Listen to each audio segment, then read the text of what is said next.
국내 국외 각 가정과 각 처소에서 예배드리시는 성도 여러분에게 우리 주 예수 그리스도의 은혜가 충만하기를 축복합니다. 성령께서 이 시간 우리 각 사람에게 살았고 운동력 있는 말씀의 권능을 풍성하게 체험하게 하여 주시고 그리스도 예수를 아는 지식이 더하게 하실 것을 확신합니다.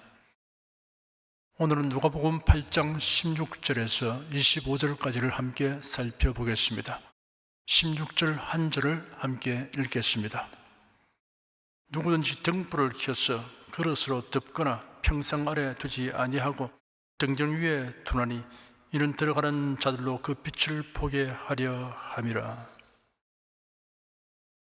등불을 켜는 이유는 주위를 환하게 밝히기 위한 것입니다. 그러므로 불을 켠 등잔은 등불이 멀리 비치도록 등잔대 위에 올려놓기 마련입니다.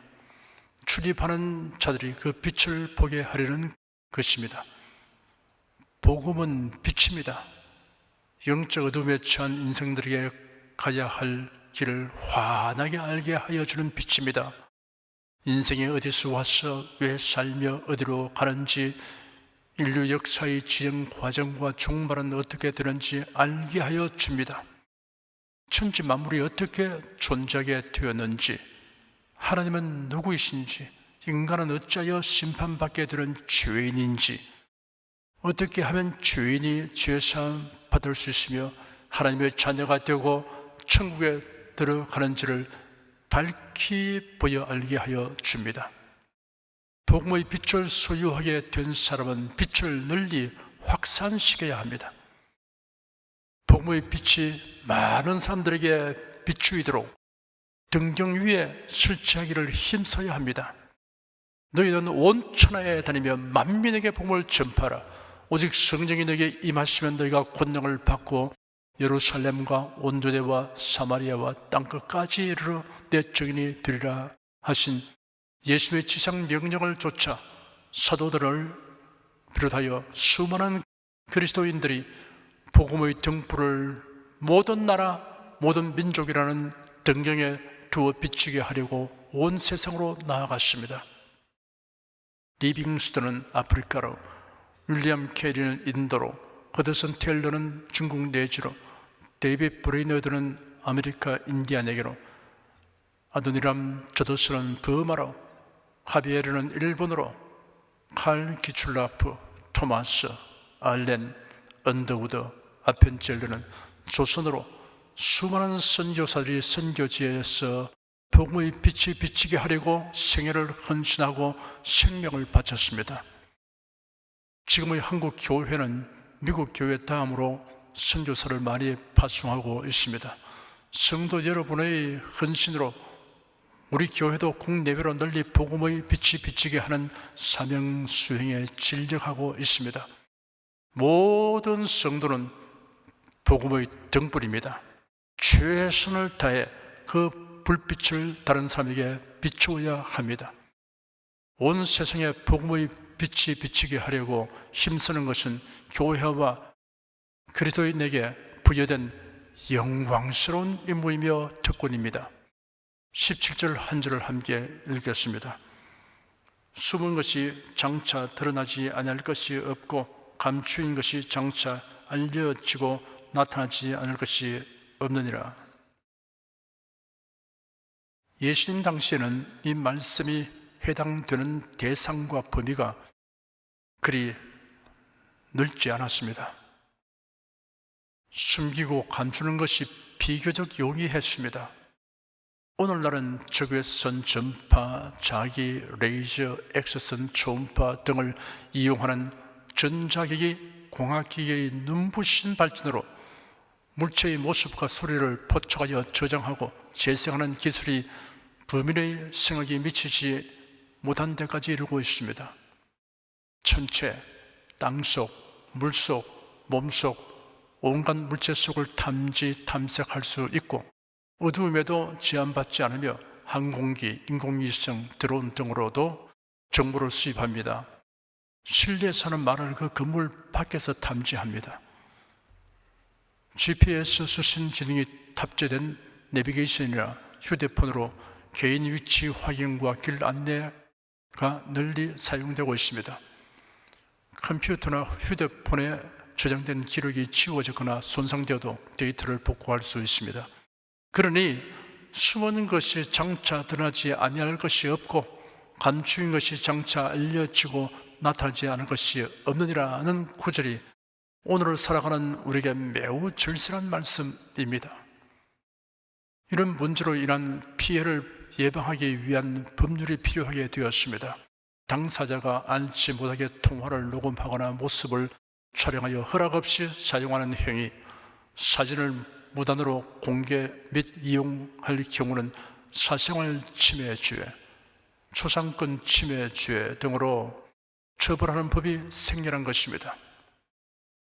숨은 것이 장차 드러나지 아니할 것이 없고 감추인 것이 장차 알려지고 나타나지 않을 것이 없느니라 하신 말씀은 궁극적으로는 하나님의 심판대 앞에서 그대로 적용될 것입니다. 시편 33편 13절에는 여호와께서 하늘에서 감찰하사 모든 인생을 보시며 하였습니다. 하나님께서 우리의 은행과 심사를 하늘에서 내려다 보시고 살피십니다. 그러므로 장차 하나님의 심판대 앞에서 다 드러날 것입니다. 예수께서 친히 말씀하시기를 인자가 아버지의 영광으로 그 천사들과 함께 오리니 그때 각 사람의 행한 대로 갚으리라 하였습니다. 기록되었을 때 주께서 가라사대 내가 살았노니 모든 무릎이 내게 꿇을 것이요 모든 혀가 하나님께 자백하리라 하였느니라. 이러므로 우리 각인이 자기 일을 하나님께 직구하리라. 로마서 14장 11절 12절 말씀입니다. 그런데 놀랍고 은혜로운 소식이 있습니다. 예수 그리스도의 대속의 은혜로 구원을 받은 사람들은 심판대 앞에서 죄를 직구할 일이 없다는 사실입니다. 만일 단 하나의 죄라도 여러분에게 남아있으면 하나님의 요구하시는 의에 도달하지 못합니다. 달리 말하여 구원을 얻지 못합니다. 예수 그리스도의 대속의 은혜, 보혈의 능력은 믿는 자들을 온전히 의롭다함을 얻게 하여 주십니다. 하나님이 그리스도 안에서 우리에게 주시는 의는 하나님의 의입니다. 죄가 없는 자로 간주됩니다. 이를 증명하는 말씀들이 많이 있습니다. 여호와께서 말씀하시되 오라 우리가 서로 변론하자. 너희 죄가 주홍 같을지라도 눈과 같이 희어질 것이요 주홍같이 붉을지라도 양털같이 되리라. 주께서 나의 영혼을 사랑하사 멸망의 구덩이에서 건지셨고 나의 모든 죄는 주의 등 뒤에 던지셨나이다. 다시 우리를 긍휼히 여기셔서 우리의 죄악을 발로 밟으시고 우리의 모든 죄를 깊은 바다에 던지시리이다. 동이 쇠에서 넣은 것 같이 우리 죄가를 우리에게서 멀리 옮기셨으며 나 곧 나는 나를 위하여 네 허물을 도말하는 자니 네 죄를 기억지 아니하리라. 또 저희 죄와 저희 불법을 내가 다시 기억지 아니하리라 하셨으니 이것을 사하셨은즉 다시 죄를 위하여 제사드릴 것이 없느니라. 그러므로 형제들아 우리가 예수의 피를 힘입어 성소에 들어갈 담력을 얻었나니 그 길은 우리를 위하여 휘장 가운데로 열어놓으신 새롭고 산 길이요 휘장은 곧 저희 육체니라. 다만 우리가 반드시 기억하여 경성해야 할 것이 있습니다. 그리스도의 심판대에서는 죄가 다루어지지는 않지만 이 생에서 행한 일들이 하나님의 영광과 주를 기쁘시게 하기 위한 것이 아니고 자신의 뜻과 욕망을 위하여 한 것이면 공적 심판을 통하여 다 불타버립니다. 칭찬받을 것이 없어집니다. 고린도후서 5장에 기록되기를 그런즉 우리는 그하든지 떠나든지 주를 기쁘시게 하는 자 되기를 힘쓰노라. 이는 우리가 다 반드시 그리스도의 심판대 앞에 드러나 각각 선악간에 그 몸으로 행한 것을 따라 받으려 함이라 하였습니다. 고린도전서 3장에는 각각 공력이 나타날 터인데 그 날의 공력을 밝히리니 이는 불로 나타내고 그 불이 각 사람의 공력이 어떠한 것을 시험할 것임이니라. 만일 누구든지 그 위에 세운 공력이 그대로 있으면 상을 받고 누구든지 공력이 불타면 해를 받으리니 그러나 자기는 구원을 얻되 불 가운데서 얻은 것 같으리라 하였습니다. 18절 한 절을 함께 읽겠습니다. 그러므로 너희가 어떻게 듣는가 스스로 삼가라. 누구든지 있는 자는 받겠고 없는 자는 그 있는 줄로 아는 것까지 빼앗기리라 하시니라. 그러므로 너희가 어떻게 듣는가 스스로 삼가라 하였습니다. 명심하여 들으라, 주의하여 들으라, 귀담아 들으라 라는 뜻입니다. 누구든지 있는 자는 받겠고 없는 자는 그 있는 줄로 아는 것까지 빼앗기리라 라는 말씀은 보편적 원리이며 또한 신령한 법칙입니다. 목표와 소망이 있는 사람은 노력함으로 발전하게 됩니다. 반면에 기대와 꿈이 없는 사람은 가진 것을 비생산적으로 소모함으로 있는 것조차 상실하게 됩니다. 내게는 도달하고자 하는 목표가 있습니다. 내게는 꿈이 있고 비전이 있고 소망이 있습니다. 내게는 주님을 향한 믿음이 있습니다. 소망이 있습니다. 사랑이 있습니다. 라고 항상 생각하고 이를 시인하는 사람은 거기에 합당한 하나님의 능력과 은혜를 받게 됩니다. 마음에 그리스도로 말미암은 즐거움이 있으면 건강에 유익한 호르몬이 나옵니다. 세상 근심밖에 없으면 건강을 상실하게 하는 호르몬이 나옵니다. 잠언서 17장 22절에 마음의 즐거움은 양약이라도 심령의 건성은 뼈로 마르게 하느니라 하였습니다. 19절에서 21절까지 함께 읽겠습니다. 예수의 모친과 그 동생들이 왔으나 무리를 인하여 가까이 하지 못하니 혹이 구하되 당신의 모친과 동생들이 당신을 버리고 밖에 섰나이다. 예수께서 대답하여 가라사대 내 모친과 내 동생들은 곧 하나님의 말씀을 듣고 행하는 이 사람들이라 하시니라. 예수님이 무리들에게 둘러싸여 있을 때 마리아와 동생들이 예수를 만나려고 왔습니다. 마태복음과 마가복음에는 그들이 예수님을 염려했던 것 같습니다. 예수님의 숙식 문제뿐 아니라 과로로 인하여 건강이 훼손될 것을 우려한 것입니다. 그들이 총동원하여 거의 강제적으로라도 둘러싼 무리들에게서 떼어내어 집으로 데려가려고 작심하고 온 것 같습니다. 동정녀로서 가브리엘 천사의 방문과 성령으로 잉태됨에 대한 통지를 받은 일부터 이어지는 기이하고 놀라운 일들을 체험한 마리아는 예수님이 하나님의 독생자이시며 구세주이심을 분명하게 알게 되었습니다.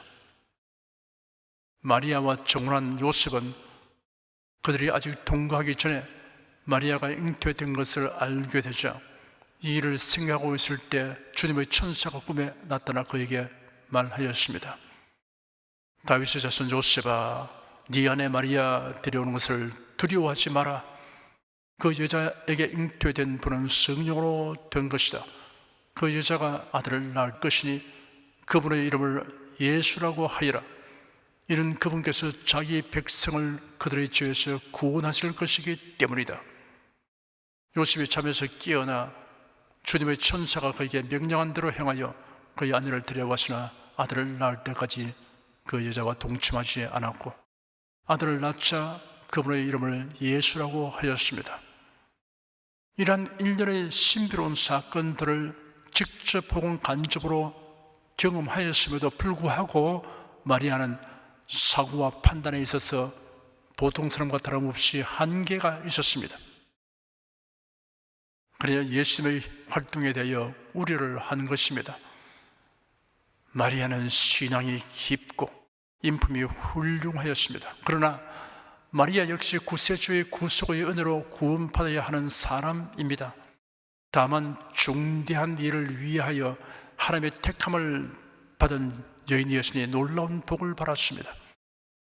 마리아가 성령으로 잉태된 예수님을 출산하였고 그 후에는 요셉과 꾸린 가정생활을 통하여 아이들을 낳았습니다. 야고보, 유다, 요셉, 시몬 이란 이름의 아들들과 적어도 2명의 딸을 출산하고 양육하는 것으로 보입니다. 이들은 자라나면서 부모로부터 예수님에 관한 여러 이야기들을 들을 기회가 있었을 것입니다. 그러나 어쨌든 육신으로는 예수님이 장남이었으니 형제라는 관계 이상을 생각하기가 어려웠던 것입니다. 그러다가 십자가에 못 박혀 죽으시고 장사되신 예수님이 부활한 다음에는 비로소 예수님을 육신적 혈연 관계가 아닌 메시아이시고 주님이시며 성자 하나님이심을 깨닫고 믿었던 것입니다. 그래 야고보는 예루살렘 교회의 지도자 역할을 하였고 신약 성경 야고보서를 기록하였습니다. 유다는 야고보의 동생이며 신약 성경 유다서를 기록하였습니다. 유다서에서 자신을 소개하기를 예수 그리스도의 종이요 야고보의 형제인 유다라고 하였습니다. 마리아와 예수님의 형제들이 예수님에게로 접근하려고 하였으나 무리들이 밀집하여 있기 때문에 어떻게 해볼 도리가 없었어 난감해하고 있었습니다. 이런 형편을 알게 된 한 사람이 예수님에게 선생님의 모친과 동생들이 선생님을 만나려고 밖에 서 있습니다 라고 알렸습니다. 예수께서 그들에게 대답하시기를 하나님의 말씀을 듣고 행하는 자들이 내 어머니이며 내 형제들이다 하였습니다. 예수님은 자신이 행하는 거룩한 임무 수행을 혈족이라도 관여하는 것을 허락지 않으셨습니다. 메시아의 사명을 실천함에 있어서 혈족 관계는 부차적인 것으로 취급한 것입니다. 아무리 가까운 육신적 혈족이라고 하여도 하나님의 뜻을 따라 행하는 것을 지향하고 규제하는 행위에 대한 단호한 태도를 표명해야 합니다. 하나님의 말씀을 듣고 행하는 자들이 내 어머니며 내 형제들이다 라는 말씀은 하나님의 말씀을 듣고 순종하는 사람이 가지게 되는 예수님과의 관계가 지극히 밀접하다는 사실을 알리고 있습니다. 참으로 은혜롭고 영광스러운 특권입니다. 22절에서 25절까지 함께 읽겠습니다. 하루는 제 아들과 함께 배에 오르사 저에게 이르시되 호수 저편으로 건너가자 하시매 이에 떠나 행선할 때 예수께서 자비에 드셨더니 마침 광풍이 호수로 내리치매 배에 물이 가득하게 되어 위태한지라 제 아들이 나와 깨워 가로되 주여 주여 우리가 죽겠나이다 한데 예수께서 잠을 깨사 바람과 물결을 꾸짖으시니 이에 그쳐 잔잔하여 지더라. 제 아들에게 이르시되 너희 믿음이 어디 있느냐 하시니 저희가 두려워하고 기이 여겨 서로 말하되 저가 네기에 바람과 물을 명하며 순종하는고 하더라. 예수님은 제 아들에게 호수 저편으로 건너가자라고 말씀하셨습니다. 배가 호수 가운데로 진행하는 동안 예수님은 피곤하여 한편에서 주무셨습니다. 그런 중에 갑자기 광풍이 밀어 닥쳐 배에 물이 가득하게 되어 침몰 위기에 처했습니다. 당황한 제 아들이 다급하게 예수님을 깨웠습니다. 예수께서 잠을 깨어 풍파를 명하시니 잔잔해졌습니다. 이 기이한 사건 기록 중에 2개의 질문이 있습니다. 매우 중요한 의미를 가진 질문입니다. 예수님이 제 아들에게 하신 질문과 제 아들이 예수님에 대하여 가진 질문입니다. 먼저 예수님이 제 아들에게 하신 질문에 관하여 살펴보겠습니다. 예수께서 제 아들에게 너희 믿음이 어디 있느냐라고 질문하셨습니다. 예수께서 풍파를 제압하여 호수를 고요하고 잠잠하게 하신 다음 이를 기이하고 놀랍게 바라보는 제 아들을 향하여 너희 믿음이 어디 있느냐라는 질문을 하셨습니다. 이 질문을 단순히 당시의 제 아들에게 국한시키지 않고 모든 사람들을 향한 질문이 되게 한다면 이 질문에는 여러 종류의 의미가 겹쳐 있습니다. 너희 믿음이 어디에 있느냐라는 질문에는 너희 믿음이 어디에 근거하고 있느냐라는 의미가 포함되어 있습니다. 이 질문에 대한 답을 세 가지로 나누어 설명해 드리도록 하겠습니다. 우리의 믿음을 하나님의 사랑에 두어야 합니다. 하나님의 사랑이 우리에게 이렇게 나타난 바 되었으니 하나님이 자기의 독생자를 세상에 보내시면 저로 말미암아 우리를 살리려 하심이니라. 하나님께서 죄인을 구원하시려고 독생자를 주신 하나님의 사랑에 대한 말씀은 우리가 아무리 많이 읽고 들어도 항상 신기하고 신선한 감동을 줍니다. 하나님께서 구속의 진리를 여러 세대를 통하여 여러 모양으로 알리셨습니다. 선지자들을 세우시고 그들에게 계시하셔서 기록하게 하셨습니다. 하나님의 정하신 때가 차서 하나님께서 우리의 죄를 대속하실 구세주를 보내셨습니다. 그 구주는 하나님의 독생자입니다. 하나님이 세상을 이처럼 사랑하사 독생자를 주셨으니 이런 저를 믿는 자마다 멸망치 않고 영생을 얻게 하려 하심이라 라는 말씀 안에 있는 하나님의 사랑을 온전하고 충분하게 형용할 말이 없습니다. 사도 바울은 성령의 감동하심을 입고 이렇게 기록했습니다. 내가 확신하노니 사망이나 생명이나 천사들이나 권세자들이나 현재이나 장래이나 능력이라 높음이라 깊음이라 다른 아무 피조물이라도 우리 주 그리스도 예수 안에 있는 하나님의 사랑에서 끊을 수 없으리라. 하나님의 사랑은 영원합니다. 변치 아니합니다. 차별이 없습니다. 풍성합니다. 끊을 수 없습니다. 사람은 사랑을 받고 살면 마음이 기쁩니다. 행복합니다. 하나님의 사랑에 믿음을 두는 사람은 기쁘고 행복한 마음으로 살아가게 됩니다. 그리고 담대하게 됩니다. 사도 바울은 그리스도 안에 나타난 하나님의 사랑에 근거하여 담대하고 기도로 가득한 마음을 이렇게 표현했습니다. 그런 적 일에 대하여 우리가 무슨 말 하리요? 만일 하나님이 우리를 위하시면 누가 우리를 대적하리요? 자기 아들을 아끼지 아니하시고 우리 모든 사람을 위하여 내어주신 이가 어찌 그 아들과 함께 모든 것을 우리에게 은사로 주지 아니하시겠느냐? 우리의 믿음을 예수 그리스도의 은혜에 두어야 합니다. 예수께서 우리 죄를 대속하시고 우리를 의인이 되게 하시려고 십자가에 못 박혀 죽으시고 장사되었다가 사망 권세에 계시고 부활하셨습니다. 로마서 4장 25절에 기록되기를 예수는 우리 범죄함을 위하여 내어줌이 되고 또한 우리를 의롭다 하심을 위하여 살아나셨느니라 하였습니다. 그래야 누구든지 예수를 구주로 믿고 영접하면 죄사함 받고 의롭다 함을 입게 하셨습니다. 이것이 예수 그리스도의 은혜입니다. 모든 사람이 죄를 범하였음에 하나님의 영광에 이르지 못하더니 그리스도 예수 안에 있는 구속으로 말미암아 하나님의 은혜로 값없이 의롭다 하심을 얻은 자 되었느니라 하였습니다.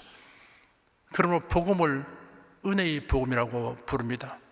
바울 사도는 밀레도에서 에베소 교회 장로들을 불러 모으고 오직 성령이 각성해서 내게 증거하여 결박과 환난이 나를 기다린다 하시나 나의 달려갈 길과 주 예수께 바른 사명 곧 하나님의 은혜의 복음 증거하는 일을 마치려 하면 나의 생명을 조금도 귀한 것으로 여기지 아니하노라 라고 자신의 각오를 밝혔습니다. 가장 불쌍한 사람은 예수 그리스도의 은혜를 모르고 사는 사람입니다. 가장 불행한 사람은 예수 그리스도의 은혜를 거부하는 사람입니다. 가장 저주받을 일은 예수 그리스도의 은혜의 복음을 교란시키고 왜곡시키려고 하는 일입니다. 갈라디아서 5장 4절에는 율법 안에서 의롭다함을 얻으려 하는 너희는 그리스도에게서 끊어지고 은혜에서 떨어진 자로다 하였습니다. 나는 나의 믿음을 예수 그리스도의 은혜에 두었습니다 라고 말할 수 있는 사람은 참으로 행복한 사람입니다.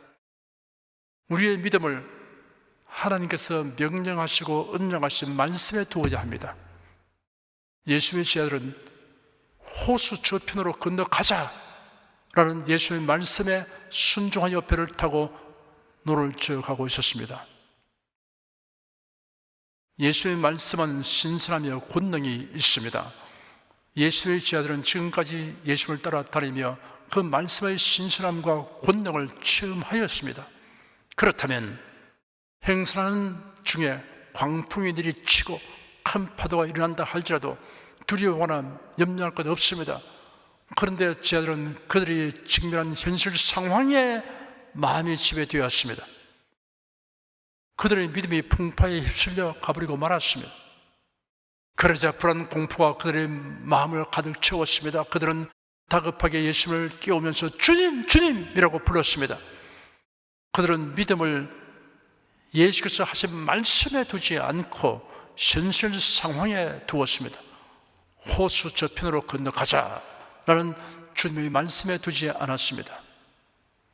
만일 제자들이 예수의 말씀에 믿음을 두었더라면 그토록 당황하며 두려워하지 아니했을 것입니다.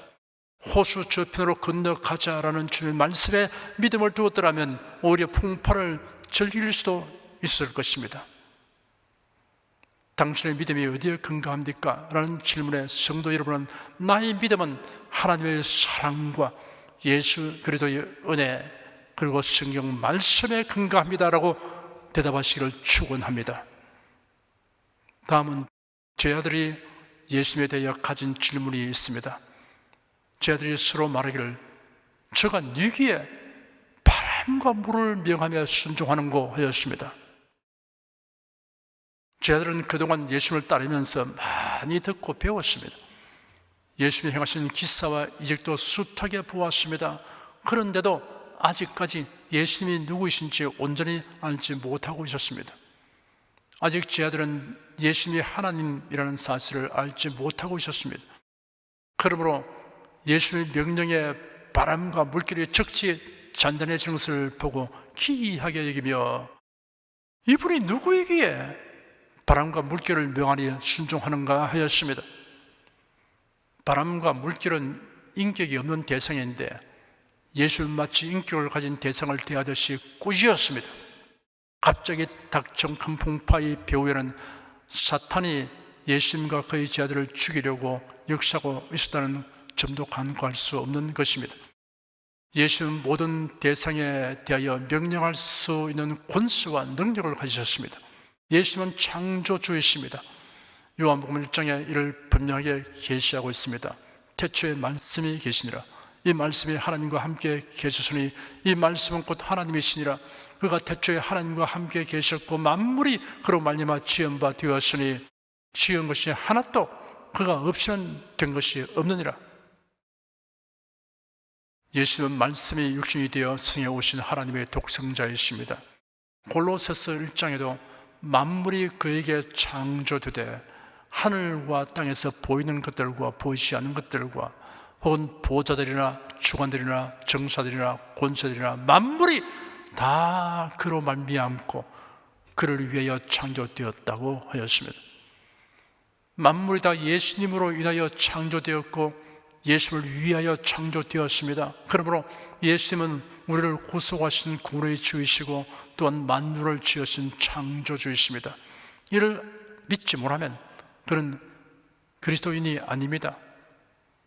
예수님을 구세주로는 알지만 창조주로는 믿지 않는 사람은 그리스도인이 아닙니다. 창조주로는 믿지만 구세주로 믿지 않는 사람도 그리스도인이 아닙니다. 성경대로 믿어야 하는 것입니다.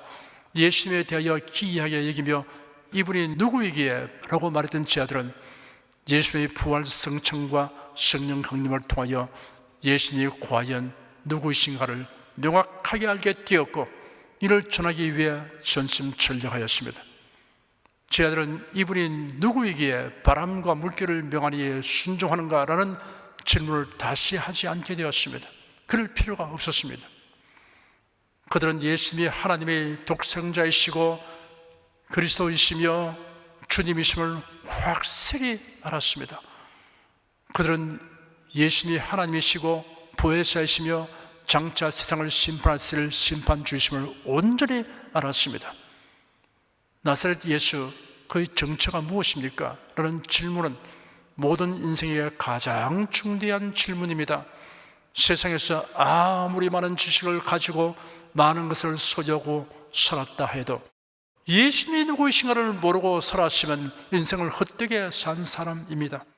그러나 예수님이 누구이신가를 아는 사람은 복 있는 사람입니다.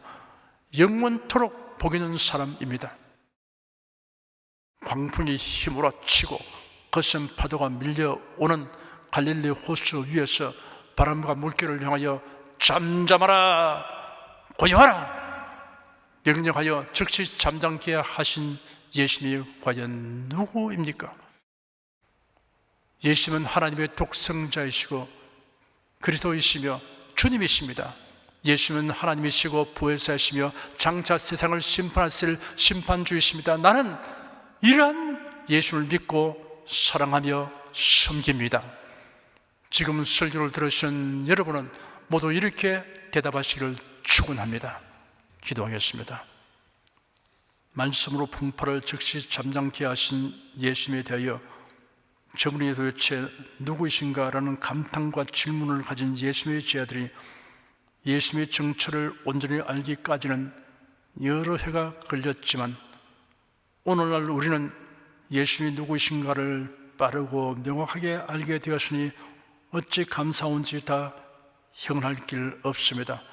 우리 죄를 대속하시려고 십자가에 못 박혀 죽으셨으며 부활 승천하신 예수님은 구세주이시고 주님이시며 하나님이십니다. 라는 지식과 믿음을 가진 자가 된 것을 감사드립니다. 또한 이러한 믿음이 하나님의 사랑과 예수 그리스도의 은혜와 성경 말씀으로 말미암은 것을 알고 고백할 수 있음을 감사드립니다. 주 예수 그리스도 이름으로 기도드립니다. 아멘. 찬송가 399장을 부르십시다.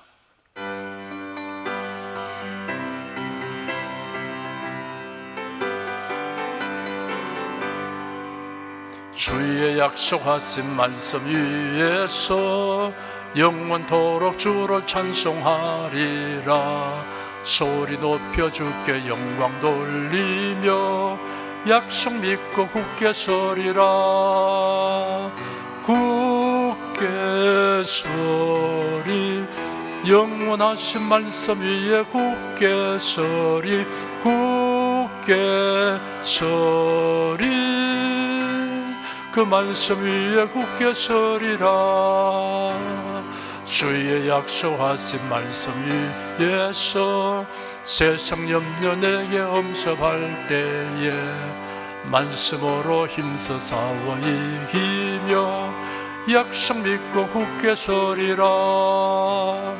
굳게 서리 영원하신 말씀 위에 굳게 서리 굳게 서리 그 말씀 위에 굳게 서리라.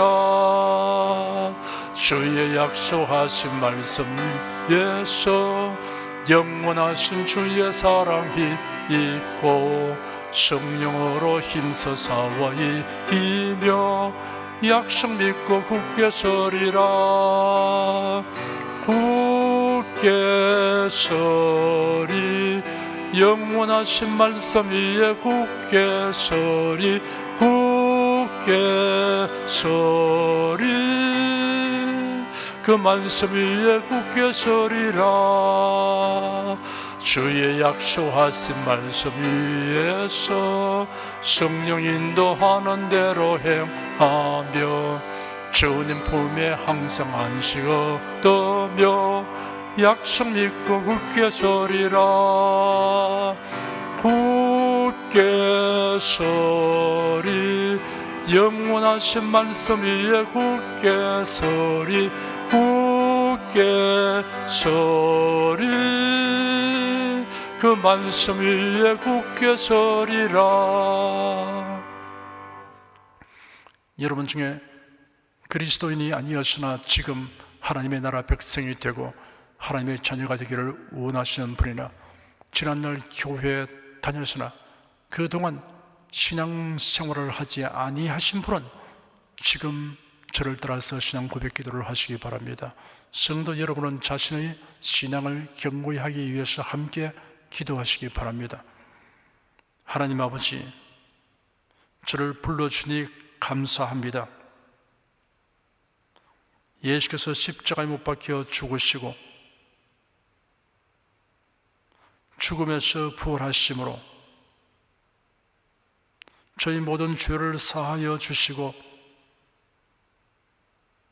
저를 구원해 주시니 감사합니다. 예수님은 나의 구세주이시며 하나님이시며 주님이심을 믿고 고백합니다. 하나님을 변함없이 경외하고 사랑하고 의지하며 살겠습니다. 힘써 복음을 전하며 살겠습니다. 예수님 이름으로 기도드립니다. 아멘. 여러분 가슴에 손을 얹으십시오. 우리 기도를 응답하시는 하나님을 앙망하시기 바랍니다. 병장한 분은 아픈데 믿음의 손을 얹으십시오. 주 성령께서 우리 가운데 임하여 계십니다. 예수님의 사랑과 능력과 대속의 은혜로서 우리를 치료하여 주십니다. 성령의 나타남과 능력으로 표적과 기사를 베풀어 주십니다. 나는 너희를 치료하는 여호와임이라. 예수께서 가르치시며 천국 복음을 전파하시며 모든 병과 모든 약한 것을 고치시니라. 너희 중에 병든 자가 있느냐 위하여 기도할지니라. 믿음의 기도는 병든 자를 구원하리니 주께서 저를 일으키시리라. 병 낫기를 위하여 서로 기도하라. 이러한 성경 말씀에 의거하여 우리가 하나님께 신주를 간구하오니 응답하여 주시옵소서. 너희가 어찌 뭐라면 구하지 않기 때문이라고 말씀하셨으므로 기도하는 담력과 즐거움을 주니 감사합니다. 믿는 자들에게 이런 표적이 따르리니 병든 자에게 손을 얹으면 나으리라 하신 약속을 조차 지금 연약하고 병든 것에 손을 얹고 간구하는 모든 성도들에게 하나님의 권능이 임하여 낫게 하여 주시옵소서. 병들어 고통하는 친족과 교우들을 위하여 기도하오니 불쌍히 여기시고 치료하여 주시옵소서. 모든 병과 모든 약한 것을 고치신 예수님께 간구합니다. 상한 몸, 병든 몸을 고쳐 주시옵소서. 뇌, 구강, 혀, 척수, 갑상선, 임파선, 뼈, 골수, 인대, 관절, 디스크, 건조, 신경, 혈관, 피부를 고쳐 주시옵소서. 시각기관, 청각기관, 심장, 호흡기, 소화기, 비뇨기 기능이 완전하게 하여 주시옵소서. 예수 그리스도 이름으로 명한다. 병만은 물러가라. 통증과 염증은 나을지어다. 암과 종양은 소멸될지어다. 각종 장애는 치유될지어다. 예수 그리스도의 이름으로 명하노라. 지금 낫게 될지어다. 순식간에 나을지어다. 모든 병과 모든 약함은 치유될지어다. 병약의식은 제거되고 건강의식으로 충만하게 될지어다. 신주의 능력이 몸과 마음에 계속 머물러 있게 하여 주시옵소서. 몸과 마음이 마치 위안가에서 나온 송아지처럼 독수리가 날개치며 올라감같이 활기차게 하여 주시옵소서. 생활에 다가오는 풍파는 고요하고 잠잠하게 하여 주시옵소서. 모든 일에 항상 모든 것이 능력하여 드리고 베푸는 일을 풍성하게 행하도록 하여 주시옵소서. 슬픈 일을 당한 성도들에게 주님께서 손 내밀어 붙들어 주시고 주님의 음성을 들려 주시옵소서. 슬픔보다 더 큰 위로가 임하여 속히 극복하게 하여 주시옵소서. 가정이 평안하고 가족이 모두 독실한 신앙을 가지게 하여 주시옵소서. 탁월한 지혜와 명철을 주셔서 모든 일을 바르게 분별하고 판단하며 선택할 수 있게 하여 주시옵소서. 어제나 오늘이나 동일하신 예수께서 지금도 우리를 용서하시고 치유하시며 위로하여 주시니 감사합니다. 예수 그리스도 이름으로 기도드립니다. 아멘. 내 믿음대로 될지어다. 기쁘고 감사한 마음으로 예물을 드리십시다. 천지만물을 창조하시고 주관하시는 거룩하신 하나님 아버지, 지난 한 주간 우리를 주님의 돌보시는 은혜 가운데 살게 하시고 오늘 거룩한 주의 날에 성도들이 모여 신령과 진정의 예배를 드리게 하여 주시니 감사합니다. 이 시간 설교를 통하여 은혜와 진리의 말씀을 듣고 깨닫게 하시니 감사드립니다. 우리가 주님의 말씀대로 행하며 살기 원하오니 권능의 손길로 도와주시옵소서. 주님께서 베풀어 주시는 은혜에 감사하며 정성껏 예물을 드리오니 기쁘게 받아 주시옵소서. 우리 주 예수 그리스도 이름으로 기도드립니다. 아멘.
드리신 예물 위해 축복하겠습니다.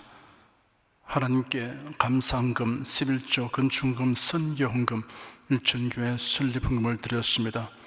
향기로운 예물로 연락해 주시고 우리 손의 모든 산업을 풍성하게 하여 주시옵소서. 예수 그리스도 이름으로 축복하며 기도드립니다. 아멘. 성령 부르겠습니다.